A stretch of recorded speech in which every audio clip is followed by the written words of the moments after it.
সীমান্তের অপর প্রান্ত থেকে আর কাউকে যেন পুশিং করে বাংলাদেশের দিকে ঢুকিয়ে দেওয়া না যায়। ভারতের মুসলমানরা ভারতের নাগরিক, সম্মান নিয়ে, অধিকার নিয়ে, মর্যাদা নিয়ে তারা ভারতে বসবাস করবে। বেশি বাড়াবাড়ি করলে বাংলাদেশ থেকে 1 কোটি মানুষ নিয়ে ভারতকে চোখের পলকে আমরা দখল করে নেব। বাংলার মসনদে বিজেপি সরকারের মুখ্যমন্ত্রী শুভেন্দু অধিকারী শপথ নিতেই চোখের পলকেই ভারত দখল করার হুঁশিয়ারি দিলেন। রাজনীতির অন্দরমহলে কি এক নীরব খেলা চলছে?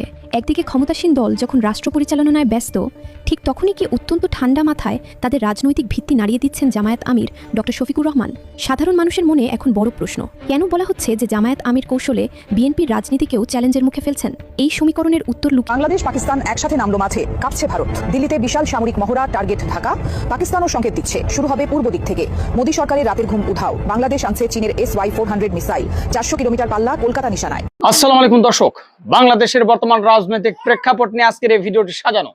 ভিডিওর শুরুতেই অনেকগুলো ভিডিওর অংশ বিশেষ আপনারা অলরেডি দেখে ফেলেছেন, দেখেই বুঝতে পেরেছেন যে আজকের এই ভিডিওটি কতটুকু গুরুত্বপূর্ণ এবং আকর্ষণীয় হতে চলেছে। সবাইকে বলবো আজকের এই ভিডিওটি আপনাদেরকে ধৈর্য সহকারে দেখতে হবে এবং প্রত্যেকটি বিশ্লেষকের বিশ্লেষণগুলো মনোযোগ সহকারে শুনতে হবে। তাহলেই আজকের এই ভিডিওর সারমর্ম জানতে পারবেন বা বুঝতে পারবেন। তো চলুন তাহলে কথা না বাড়াই, একটা লাইক দিয়ে সবগুলো ভিডিওর বিস্তারিত আলোচনাগুলো শুনে আসি। বিএনপি সরকারকে কঠিন চাপ দিয়ে আমরা একটা বিরাট সফলতা অর্জন করতে পেরেছি। হ্যাঁ, ইটস আওয়ার সাকসেস। এটা জামাতের সাকসেস, এনসিপির সাকসেস, বা তার চাইতে বেশি সাকসেস, বড় সাকসেস আমরা যারা অ্যাক্টিভিজম করি, আমরা যারা বিএনপি সমালোচনা করি। দর্শক, মার্কিন যুক্তরাষ্ট্রের যে বাণিজ্য চুক্তি, মার্কিন যুক্তরাষ্ট্রের সাথে বাংলাদেশের যে গোলামী চুক্তি, তাবেদারি চুক্তি, সেই চুক্তির বিরুদ্ধে জামাত জোরালো কোনো বক্তব্য দেয়নি। যদি শেষের দিকে এসে আমির জামাত কিছুটা ইঙ্গিতপূর্ণ বক্তব্য দিয়েছেন যে বাস্তবতা নিরিখে সেটা পর্যালোচনা করা উচিত। এর মানে একদম অ্যাবসলিউট সমর্থন চুক্তির প্রতি দেয়নি। আবার সেই চুক্তির বিরুদ্ধে জামাত কি করেছে এটা পর্যালোচনা করতে গেলে জামাত এনসিপি কার্যত ধরা পড়বে। এনসিপি তো কিছুই বলছে না চুক্তির বিরুদ্ধে। এনসিপি তো পুরোপুরি ইউনূসের প্রযোজনায়, খলিল রহমানদের প্রযোজনায়, বিএনপির গুপ্তদের প্রযোজনায়, তারেক রহমানের সম্মতিতে যে চুক্তি করেছে ওটা তো পুরোপুরি সমর্থন করে এনসিপি। মানে এনসিপির রাজনীতি একদম প্রো মার্কিন, প্রো আমেরিকান রাজনীতি, যার ফলে এনসিপি বিএনপির বিরুদ্ধে নানান কথা বলছে। এনসিপি ভারতের আধিপত্যবাদের বিরুদ্ধে সোচ্চার, সব ঠিক আছে, কিন্তু এনসিপি আমেরিকার সাথে চুক্তির বিরুদ্ধে কিছু বলছে না, বরং মার্কিন যুক্তরাষ্ট্রের সাথে এনসিপির যথেষ্ট মাখামাখি আমরা দেখতে পাই। তো দর্শক, জামাত অতটা মাখামাখি করছে না। জামাতের মাখামাখি বেসিক্যালি চীনের সাথে, কিন্তু তারপরও যুক্তরাষ্ট্রের সাথে একটা আস্থার সম্পর্ক জামাত চায়, যুক্তরাষ্ট্রকেও যথেষ্ট আস্থায় নিয়ে চলতে চায়। সেই জায়গায় দর্শক, মার্কিন যুক্তরাষ্ট্রের সাথে সেই তাবেদারি চুক্তির বিরুদ্ধে জামাত তেমন কিছু বলে। নির্বাচনের 3 দিন আগে চুক্তি হয়েছে। আমির জামাত বলেছেন যে না, আমি জানতাম না, কিন্তু জানতেন না মানে তাকে জানানো হয়নি স্পেশালি চুক্তির প্রোস এন্ড কনস, কিন্তু জাস্ট নির্বাচনের 3 দিন আগে চুক্তি, এটা তো সবাই জানতাম। তখন আপনি কেন বলেন নাই যে এই চুক্তি আমরা মানি না বা এই চুক্তি এটা ধোয়া হবে? নির্বাচনের 3 দিন আগে কেন চুক্তি হবে এই প্রশ্ন কেন তুলেন নাই? জামাত সেই চুক্তির বিরুদ্ধে টু শব্দ করেনি, কিন্তু সেই চুক্তির বিরুদ্ধে তখন থেকে কথা বলে আসছি আমরা। এবং দেখেন, জামাত অফিসিয়ালি না বলে জামাতপন্থী অ্যাক্টিভিস্ট সবাই বলেছে, বিশ্লেষকরা বলেছে, এবং যারা সোশ্যাল মিডিয়া অ্যাক্টিভিজম করেন, যাদের অ্যাক্টিভিজমের একটা বিরাট তাসির রাজনীতি রয়েছে, তারা সবাই ওই চুক্তির বিরুদ্ধে বলেছে। এমনকি পিনাকি ভট্টাচার্য বলেছে, আরো অনেকে বলেছে। তো দর্শক, তখন থেকে আমরা সমালোচনা করে আসছি এই চুক্তি কিসের চুক্তি, এই চুক্তি কেন গোপন। তারপরে চুক্তি যখন ওপেন হলো, 32 পেজেস যখন আমরা পেলাম হাতে, যখন আমরা দিলাম যে 131 টাইমস শ্যাল, এর মানে obligations for Bangladesh, and only 6 Times shall for US, এর মানে 131 বার বাংলাদেশ মানতে বাধ্য, আর মাত্র 6 বার আমেরিকা মানতে বাধ্য। বাংলাদেশ আমেরিকার কাছ থেকে অলাভজনক হিউজ অ্যামাউন্টে, যা থেকে বাংলাদেশ কেনা যায়, বোয়িং কিনতে বাধ্য, নানান কাঁচামাল কিনতে হবে তাদের কাছ থেকে, কৃষি কাঁচামাল থেকে শুরু করে নানান কিছু, যেগুলো আমরা 10 টাকা কিনতে পারি সেগুলো আমেরিকার কাছ থেকে 80 টাকা কিনতে হবে। এরকম উদ্ভট শর্তের বেড়াজালে বাংলাদেশকে কার্যত তাবেদার বানিয়ে ফেলেছে যুক্তরাষ্ট্র। শুধু এইসব বাণিজ্য চুক্তিই না, চীনের সাথে আমরা মাখামাখি করতে পারবো না। এমনকি সেই চুক্তির তাৎপর্য বা ফলাফল হচ্ছে যে চীন রাশিয়ার কাছ থেকে আমরা কিছু কিনতে পারবো না, কিনতে হলে আমেরিকার অনুমতি লাগবে। যেটা দেখেছেন যে বাংলাদেশ রাশিয়ার কাছ থেকে কম দামে তেল গ্যাস কিনতে চায়, এখন যুক্তরাষ্ট্রের কাছে এনওসি চায়। এনওসি বুঝেন, নন অবজেকশন সার্টিফিকেট চাই, অনাপত্তিপত্র চাই। যে ঠিক আছে, আচ্ছা বাংলাদেশ রাশিয়ার কাছ থেকে টাকা দিয়ে কিনবে, তাতে আমেরিকার কাছ থেকে অনাপত্তি নেওয়া লাগবে মানে? এখন বলবেন যে আমেরিকা তো রাশিয়ার তেলের উপর নিষেধাজ্ঞা দিয়েছিল। আরে আমেরিকা রাশিয়ার তেলের উপর নিষেধাজ্ঞা দিয়েছিল, তাতে আমার কি? আর সেই নিষেধাজ্ঞার মেয়াদ কিন্তু শেষ। আমেরিকা কি আমার বস? আব্বা, বুঝতে পারছেন? ওটা আসলে ওই গোপন চুক্তির ফল, যে আমেরিকার কাছ থেকে অনুমতি না নিয়ে চীনের কাছ থেকে, রাশিয়ার কাছ থেকে কিছু কেনা যাবে না। কিভাবে আমাদেরকে তাবেদার বানানো হয়েছে, মার্কিন দালাল বানানো হয়েছে। শুধু এটা না, এইসব বাণিজ্য কেনা বেচা শুধু এখানে না, স্ট্র্যাটেজিক বিষয় আছে, যে কৌশলগতভাবে একসাথে কাজ করবে এই কথা আছে। এবং চীনের যে স্ট্র্যাটেজিক ইন্টারেস্ট বাংলাদেশ, সেটা কন্টেইন করবে বাংলাদেশ, চীনকে গুরুত্বপূর্ণ কিছু দিবে না। এবং ইন্দো প্যাসিফিক স্ট্র্যাটেজি যেটা মার্কিন যুক্তরাষ্ট্রে, তার আলোকে কাজ করবে। এমনকি যে বার্মা অ্যাক্ট, মার্কিন যুক্তরাষ্ট্রের। বার্মা একটা লক্ষ্য উদ্দেশ্য বোঝেন? বার্মা একটা লক্ষ্য উদ্দেশ্য হচ্ছে যে এই মিয়ানমার এবং বাংলাদেশের চট্টগ্রামের একটা অংশ নিয়ে, এটা গোপন উদ্দেশ্য, এটা সরাসরি বলবে না, একটা অংশ নিয়ে তার একটা খ্রিস্টান রাষ্ট্র প্রতিষ্ঠা করবে নানানভাবে। এখন খ্রিস্টান রাষ্ট্র প্রতিষ্ঠার জন্য একটা ছোটখাটো ঝামেলা বাজানো লাগুক আর যুদ্ধ অভিযান চালানো লাগুক, সেটা মানবিক করিডোরের নামে বাংলাদেশকে ব্যবহার করে বাংলাদেশে সেখানে এনগেজ করবে। তারপরে দেখবেন যে একটা গণভোট হোক আর যেভাবে হোক, একটা পর্যায়ে তারা ওই একটা খ্রিস্টান রাষ্ট্র প্রতিষ্ঠা করবে। এরকম একটা ধান্দা মার্কিন যুক্তরাষ্ট্রে আছে। এর বিরুদ্ধেও কিন্তু জামাত কিছু বলে না। এগুলোর বিরুদ্ধে আমরা শুরু থেকে বলে আসছি যে এই ঘটনা আমরা ক্লিয়ারলি বলে আসছি, নির্বাচন আগে থেকে বলে আসি। হ্যাঁ, মার্কিন যুক্তরাষ্ট্র সবগুলো পশ্চিমাদের সাথে আমাদের ভালো সম্পর্ক থাকবে, কিন্তু আমাদেরকে বাঁচতে হলে আমাদেরকে লাগবে চীনকে। কারণ যুক্তরাষ্ট্র এখন আর পয়সা দিতে পারে না, আমাদের টাকা দরকার, লোন দরকার, ফ্রি পয়সা দরকার, দান দরকার, খয়রাত দরকার। এটা একমাত্র চীন দিতে পারবে। বিলিয়ন অ্যান্ড বিলিয়ন চাইলে চীন দিতে পারবে, আর মিলিয়ন ডলারও যুক্তরাষ্ট্র দিতে পারবে না। তো দর্শক, যে চীনমুখী হওয়া দরকার। জামাত, এই কথা আমি নির্বাচন আগে বলেছি যে জামাত ইসলামকে চীন পছন্দ করে ফেলেছে। ভারতের যে আধিপত্যবাদ, আমাদের জুলাই বিপ্লব হয়েছিল ভারতের বিরুদ্ধে, সেখানে ভারতকে কন্টেইন করতে হলে তো আমাদেরকে চীনকে লাগবেই। ইউনুস তো সেই রাস্তা অনেকটা দেখিয়ে দিয়েছেন, কিন্তু ইউনুসকে অনেক প্রতিশ্রুতি দিয়েছিল চীন, কিন্তু সেই টাকাগুলো ডিসবার্স করেনি। কেন ডিসবার্স করেনি? ইউনুসের সক্ষমতার অভাব দেখে এবং ইউনুস দ্রুত চলে যাচ্ছে নির্বাচন দেখে, এটা দেখে নির্বাচন দিয়ে চলে যাচ্ছে, এটা দেখে চীন তাদের যে প্রতিশ্রুতি লন্ডন এগুলো তেমন একটা ডিসবার্স করেনি, বরং কিছুই ডিসবার্স করেনি, হিউজ প্রতিশ্রুতি কিন্তু দিয়েছিল। তা আমরা বলেছিলাম যে না, চীনকে আমাদের দরকার। তা আমাদের যে অ্যাক্টিভিজম, যে নট যুক্তরাষ্ট্র, চীন, আগামীর বাংলাদেশ, চীন বাংলাদেশ, আমাদের কেবলা ওয়াশিংটন কিংবা দিল্লি নয়, আমাদের কেবলা হবে, আমাদের কেবলা আমাদের, কিন্তু তারপর আমাদের বন্ধুত্বের কেবলা, এটা নেগেটিভ অর্থে বলছি না, পজিটিভ অর্থে, আমাদের বন্ধুত্বের কেবলা হবে বেইজিং কিংবা মস্কো, ইসলামাবাদ, দিল্লি, ওয়াশিংটন থেকে আমাদের শিফট করতে হবে। এবং পৃথিবী বিশ্ব রাজনীতির যে বাস্তবতা, মার্কিন যুক্তরাষ্ট্র যেভাবে নাকানি চুবানি খেয়েছে, ইরান যুদ্ধে যেভাবে পরাজিত হয়েছে, তাতে এটা আরো বেশি স্পষ্ট হয়েছে। শেষ পর্যন্ত আমাদের সফলতা হচ্ছে বিএনপি সরকার চীনমুখী হচ্ছে, বাধ্য হচ্ছে, এবং চীনের কাছে সহায়তা চাচ্ছে, চীনের সাথে চুক্তি করতে যাচ্ছে।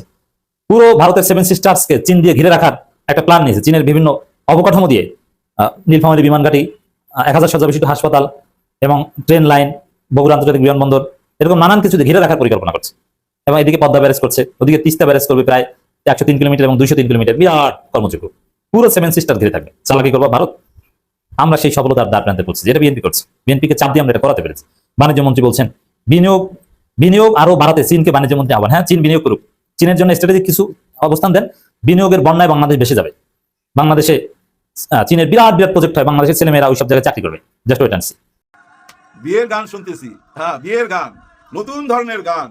আগে যেসব বিয়ের গান শুনতাম, সিনেমার গান, হিন্দি গান, সেই গান না, এক নতুন গান, মন ভইরা গেছে তো।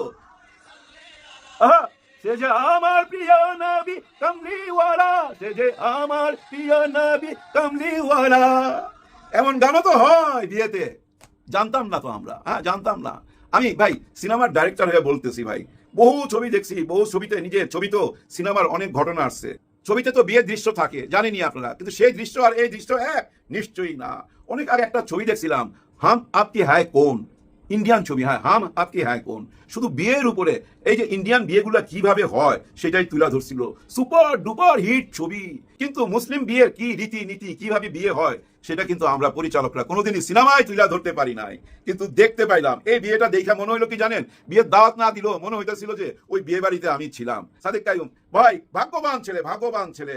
ভালো মানুষের সাথে ভাই উপরওয়ালা থাকে। হ্যাঁ ভাই, ভালো মানুষের সাথে উপরওয়ালা থাকে। আপনি ভালো কর্ম করবেন, ভালো ফল পাবেন। এই যে একজন রাজকন্যা পাওয়া গেল, শুধু রাজকন্যা না, রাজকন্যার সাথে ধইরা নেন রাজত্ব পাওয়া গেছে। কপাল লাগে ভাই, ভালো মানুষ বলেই এটা উপরওয়ালা উপহার দিছে। দেখেন সেই বাড়ি কোথায়, খাগড়াছড়িতে। খাগড়াছড়ির সদরে ওনার বাবার একটা কাপড়ের দোকান আছে, ছোটখাটো একটা ব্যবসা, বুঝেনি তো। ওইখানকার এতিমখানার মাদ্রাসাতে লেখাপড়া কইরা এই ঢাকা বিশ্ববিদ্যালয়ে আইসা এখানকার নেতা হওয়া, হ্যাঁ ভাই এটা চারটিখানি কথা না। ডক্টর ইউনূসের সরকারের আমলে আমরা কি দেখছি, ঢাকা বিশ্ববিদ্যালয়ের চেহারাগুলা একদম বদলাই দিছে না। এখানে মাদকের আড্ডা ছিল, এখানে আকাম কুকাম হইয়া বেড়াইতো, এখানে লোকজন ধইরা নিয়ে জিম্মি কইরা টাকা আদায় করতো। এই ঢাকা বিশ্ববিদ্যালয়ের মাঝখানের রাস্তা দিয়ে যাইবার সময় সন্ধ্যার পরে ঠেক দেওয়া হইতো। এরকম অপকর্ম সারাক্ষণই চলতো। সব কিছু তো বন্ধ করে দিল, 5টা বিশ্ববিদ্যালয়ের চেহারা বদলাই দিল। আমরা ধীরে ধীরে সাদেক কায়েমকে চিনতে লাগলাম। এই সাদেক কায়েম কিন্তু এই জুলাই অভ্যুত্থানের সাথে ভাই অঙ্গাঙ্গি ভাবে জড়িত, সামনে আসে নাই। এই যে 8 দফা লেখা দিছিল, 1 দফা লেখা দিছিল, পিছন থেকে কে লেখা দিছিল, এই সাদেক কাইয়ুম। তখন তার নাম সাদেক কাইয়ুম না সালমান, এরকম একটা নাম দিয়ে চলতো, সালমান, ওই ছদ্মনাম। ওই যে গুপ্ত, যাদেরকে গুপ্ত বলেন, সেই গুপ্তদের কারণেই কিন্তু 5ই আগস্ট, হ্যাঁ সেই গুপ্তদের কারণেই 5ই আগস্ট। আর 5ই আগস্টের কারণে এখন অনেকেই ক্ষমতার মধ্যে চলে আসছে, অনেকে ক্ষমতা ভোগ করতেছেন। কিন্তু অবদান ছিল কাদের? যাদেরকে আমরা এই বিয়েতে দেখতে পাইলাম, এই বিয়েটা পুরাইটাই তো ভাই একটা জুলাই হয়ে উঠছিল, পুরো বিয়েটাই ভাই একটা জুলাই হয়ে উঠছিল। হ্যাঁ ভাই, আমি জুলাইকে দেখতে পাইছি এই বিয়ের মধ্যে। এই বিয়েতে যারাই আসছিল মেহমান, এরাই হচ্ছে জুলাই গণ অভ্যুত্থানের সাথে জড়িত। এই বিয়েতে শুধু দেখি নাই কাদেরকে জানেন, আওয়ামী লীগের কোনো চেহারা দেখি নাই, বহু রকম ভাবে খুঁজছি আমি, কোনো আওয়ামী লীগ ছিল না, বাকি সবাই ছিল। আমাদের ইশরাক সাহেবও গেছে ভাই, হ্যাঁ ওনাকেও দেখলাম, এবং বিএনপির আরো অনেক বড় বড় নেতারা গেছে। শুধু কি বিএনপির, বাংলাদেশের যত বড় বড় দল আছে ভাই, বাংলাদেশের যতগুলা দল আছে সবাই গেছে ভাই। ডক্টর শফিকুর রহমান স্যার গেছে, আল্লামা মামুনুল হক সাহেব গেছে, এবং দেখেন বাংলাদেশের যতগুলো এম্বাসি আছে এই এম্বাসির প্রতিনিধিরাও গেছে। সৌদি আরব থেকে সাদেক কায়েমকে একটা গিফট দেওয়া হয়েছিল, গাড়ি গিফট শোনা যাচ্ছে, সেটা উনি নেয় বলছে যে এটা খরচ আমি চালাইতে পারুম না। হ্যাঁ, কেন পারবে না? কারণ উনি ছাত্র। ও মজার কথা, ওই যে প্রিসিলা মামুনি আমেরিকা থাকে, সে একটা স্ট্যাটাস দিছে যে সাদেক কায়েম তো লেখাপড়া করে, উনি তো কোনো চাকরি করে না, উনি এত টাকা পাইলো কই? এই বিয়াতে যে এত খরচ হইলো, এত টাকা পাইলো কই? এই প্রশ্ন শুধু প্রিসিলা না, অনেক পত্রিকার মধ্যে দেখলাম এই ধরনের প্রশ্ন চলে আসছে। বহু ধনীর বিয়া তো দেখছি ভাই, বহু ধনীর বিয়া দেখছি এই বাংলাদেশে। আবার এই যে আম্বানির ছেলে বিয়ে দেখলেন না, শাহরুখ খান সব খানকে নিয়ে নাচাইলো, বস্তায় বস্তায় টাকা ঢাইলা দিল। এই মিডিয়াতে প্রচারের জন্য মিডিয়ার পিছনেও খরচ করছে ভাই কোটি কোটি ডলার, কারণ প্রচার করতে চাইছে। আর সাদেক কায়েমের এটা অটো প্রচার হয়েছে, অটো, দেশে এবং বিদেশে সব জায়গায়, আন্তর্জাতিক মিডিয়া তো ভাই এই বিয়ের খবর চলে আসছে। কারণ কি জানেন? কারণ একটাই, ওই যে ইসলামিক ছাত্র শিবির, ওই নামটা পিছনে আছে সাদেক কায়েমের। ওই নামটার ওজন অনেক বর্তমান বাংলাদেশে এবং আন্তর্জাতিক মিডিয়াতে। সবাই ফলো করে তো এই ছাত্র শিবিরকে। উপমহাদেশে খুঁজা বেড়ান, এরকম একটা প্রতিষ্ঠান পাবেন না ছাত্র শিবিরের মতো। এখানে আউল ফাউল ছেলে পেলে পাবেন না, সবাই মন ওই লেখাপড়ার দিকে, সবাই মন ওই ভালো কাজের দিকে। যার জন্য দেখেন না উপরওয়ালা কত বড় উপহার দিল। ভালো কর্ম করবেন, উপরওয়ালা আপনাকে উপহার দিবেই। যার জন্য সাদেক কায়েম পাওয়া গেল এই উপহার। ডাক্তার ওয়াইফ, কিন্তু তার ওয়াইফ ডাক্তার কিন্তু, এবং তার বাবাকে সে কন্যার বাবা। হ্যাঁ ভাই, রাজা রাজা। এই দেশের ব্যবসায়ীদের মধ্যে ধরেন, এই দেশে আপনি ব্যবসায়ী যদি হিসাব করতে যান, 100 জনের নাম দেখেন, তার বাবার নাম চলে আসবে প্রথম দিকে। অনেক ধনী লোক, বড় শিল্পপতি, তার একমাত্র কন্যা। হ্যাঁ ভাই, রাজকন্যা পাইছে তো, সঙ্গে যদি ইচ্ছা করে ওই রাজ্য নিতে পারবে। হ্যাঁ, রাজ্য নিতে পারবে, কিন্তু সাদেক কায়েম নিবে না। যেমন গাড়ি ফেরত দিয়ে দিল, গাড়ি নিল না, তেমনি ভাই সেই রাজকন্যার রাজ্য নিবে না। এমন একজন ধনী লোকের মেয়েকে বিয়ে করছে, আর আপনারা জিজ্ঞাসা করেন টাকা পাইলো কই? এই যে মামুনি প্রিসিলা, তুমি তো আমেরিকা থাকো, জানো না বাংলাদেশের বিয়ে শাদীর সিস্টেমটা, তো জানো না, সিস্টেমটা জানতে হবে, তাইলে টাকাটা কই থেকে আসছে বুঝতে পারবা। সাদেক কায়েম ছিল বর যাত্রী। হ্যাঁ, বর যাত্রী, শুধু বর যাত্রী, তার মেহমান নিয়ে গেছে, আর যাবার সময় বউয়ের জন্য কিছু উপহার কিনা নিয়ে গেছে। বাকি যা দেখছো না অ্যারেঞ্জমেন্ট খরচ, সেই রাজার কন্যার জন্য রাজা নিজে করছে, সে ব্যবসায়ী নিজে করছে এই খরচ। এইটাই সিস্টেম এই দেশের। এরপরে যদি সাদেক কায়েম বউ ভাত খাওয়ায়, সেটা সাদেক কায়েমের খরচ। তখন প্রশ্ন করা যাবে এত টাকা পাইলো কই? আর এত টাকা পাই কই থেকে জানো? কারণ তাদের সঙ্গে বড় ভাইদের, মুরব্বীদের সম্পর্কটা অন্যরকম। অন্য দলে, এই যে রাজনীতি দলের মধ্যে দেখেন না, নেতা আর কর্মীর সম্পর্কটা কি ভাই? লেনদেনের সম্পর্ক তাদের মধ্যে। কারণ নেতার যখন মিছিল লাগবে, কর্মী তখন ওই যে লোকজন জোগাড় করে, ওইখানে টাকা দিতে হয়, ওই টাকার সম্পর্ক। আর এখানে ইসলামিক ছাত্র শিবিরে, জামাতে ইসলামে বড় ভাইদের সঙ্গে ছোট ভাইদের সম্পর্কটা কিন্তু সেই টাকার সম্পর্ক না, মিছিলের লোক জোগাড় করার সম্পর্ক না, গাড়ির পিছনে পিছনে দৌড়াইবার সম্পর্ক না। এই সম্পর্ক রক্তের চেয়েও বেশি, আপন মায়ের পেটের ভাইয়ের চেয়েও বেশি, সুখে দুঃখে সবসময় জড়িত থাকে। এই ছাত্র শিবিরের মধ্যে, ইসলামিক ছাত্র শিবিরের মধ্যে অনেকেই লেখাপড়া করে। কিভাবে লেখাপড়া করে? ওনাদের নিজস্ব একটা ফান্ড আছে। যদি আপনি ভালো ছাত্র হন, শুধু দেশে না বিদেশেও পাঠিয়ে দিবে তো আপনাকে। বিদেশ থেকে আপনাকে উচ্চ শিক্ষা দিয়ে এই বাংলাদেশে নিয়ে আসবে, বিদেশে রাখবে না, এই দেশে নিয়ে আসবে। এটা হঠাৎ কইরা না, আজ থেকে আরো 25-26 বছর আগে থেকে ইসলামিক ছাত্র শিবির এই পথে হাঁটতেছে। বহু আগে থেকে বুঝতে হবে। ওই টাকার হিসাব যে চান, আপনাদের একটুও লজ্জা করে না? কিছুদিন আগেই তো একটা বিশাল বড় বিয়ে গেছিল, সে বিয়েতে মাননীয় প্রধানমন্ত্রীও গেছে। কি বিশাল আয়োজন! আন্দালিব পার্থ, উনার মেয়ের বিয়ে হয়েছে। কই কেউ তো লিখলেন না টাকা পাইলো কই, কই থেকে এত টাকা আনলো? এই যে বিশাল আয়োজন, বিশাল দাওয়াত করলো, এত টাকা পাইলো কই? এগুলো কোনো প্রশ্ন করছেন? করেন নাই। এখন কেন করতেছেন? কারণ ওই যে গরিবের ঘরের ছেলে, ও আইসা এমন জায়গায় পৌঁছে গেল, জলে জলে চারিদিকে পোড়া গন্ধ পাইতেছি, চারিদিকে পোড়া গন্ধ জ্বলতেছে, তো শুধু আরো জ্বলবেন সামনে। ভাই, পুরা বিয়া বাড়িটা হয়ে গেছিল কি জানেন? জুলাই। হ্যাঁ, আমার তো মনে হইতেছিল জুলাই আবার ফিরত আসছে, সব গুলাই চেনা মুখ। হ্যাঁ, সবাই মিলে কি আনন্দ ফুর্তি করতেছিল। নাসরুদ্দিন পাটোয়ারি দেখেন, ওই যে কইছি না তেরা, ওই তেরা যায় ওইখানে আবার স্লোগান দিতেছে, গোলামি না আজাদি, গোলামি গোলামি, গোলামি মুবারক, গোলামি জিন্দাবাদ। কারণ ওই যে বইয়ের গোলামি করতে হয়, বিয়ের পর বইয়ের গোলাম হইতেই হবে, সে যেই হোক না কেন বইয়ের গোলাম হইতে হবে, সেটা নিয়ে মজা করতেছে। আর আমরা সাধারণত বিয়ে বাড়িতে যেসব গান বাজনা শুনতাম, নাচানি কুদানি কত রকম কিছু দেখতাম, সেগুলা কি এখানে ছিল? না। তারপরও গান ছিল, কিন্তু সেই গানগুলা কি? ইসলামিক গান। মন ভইরা গেছে। পুরো বিয়েটা দেখবেন এই সোশ্যাল মিডিয়াতে ভাইরাল হয়ে যাবে, পুরো বিয়েটা পার্ট বাই পার্ট এই সোশ্যাল মিডিয়াতে রিলিজ করবে। এই বিয়েটা টোটাল একটা সিনেমার মতো হয়ে গেছে। ইসলামিক রীতিনীতি মাইনা কিভাবে বিয়ে হয়, সেটা এই সাদেক কায়েমের এই বিয়েতে ফুইটা উঠছে, একদম ফুইটা উঠছে। এই বিয়ে অনেকদিন মানুষের মনে থাকবে। আগামীতে যারা বিয়ে শাদী করবে, দেখবেন এই বিয়েকে ফলো করবে। বিয়ে বাড়ি ফুটেজগুলোর মধ্যে সবাই মুখ দেখতেছিলাম, শুধু একটা মুখ নাই, আমাদের হাদির মুখটা নাই। হাদি যদি বেঁচে থাকতো এই বিয়েতে কত আনন্দ যে করতো। দেখেন ওরা কিন্তু হাদিকে ভুলে নাই। বলছি না পুরো বিয়েটাই ভাই একটা বার্তা দিয়ে দিছে, জুলাইয়ের একটা বার্তা দিয়ে দিছে যে জুলাইয়ের আমরা বেঁচে আছি। বিয়ে বাড়ি থেকে সবাই চলে আসলো হাদির কবরস্থানে, ওখানে কবর জিয়ারত করলো সবাই মিলা, কেউ কিন্তু হাদিকে ভুলে নাই। বারবার মনে পড়তেছিল হাদিকে, আরে হাদি থাকলে কতই না আনন্দ করতো, কত অল্প বয়সে চলে গেল, কত অল্প বয়সে, কি বা বয়স হয়েছিল, ছোট্ট একটা বাচ্চা রেখে গেছে। শুধু হাদির অভাবটুক ছাড়া পরিপূর্ণ ছিল এই বিয়েটা। দোয়া রইল সাদিক কায়েমের জন্য, তার বউর জন্য, তাদের সুখী জীবন কামনা করি, উপরওয়ালা যেন তাদেরকে সুখী রাখে। এবং এই সাদিক কায়েম কিন্তু জাতির জন্য একটা সম্পদ, এটা মাথায় রাখেন, জাতির সম্পদ, এটা আপনারা বুঝতে পারবেন কিছুদিন পরই। এমন একজন নেতার দরকার আছে ভাই, এই দেশের দরকার আছে।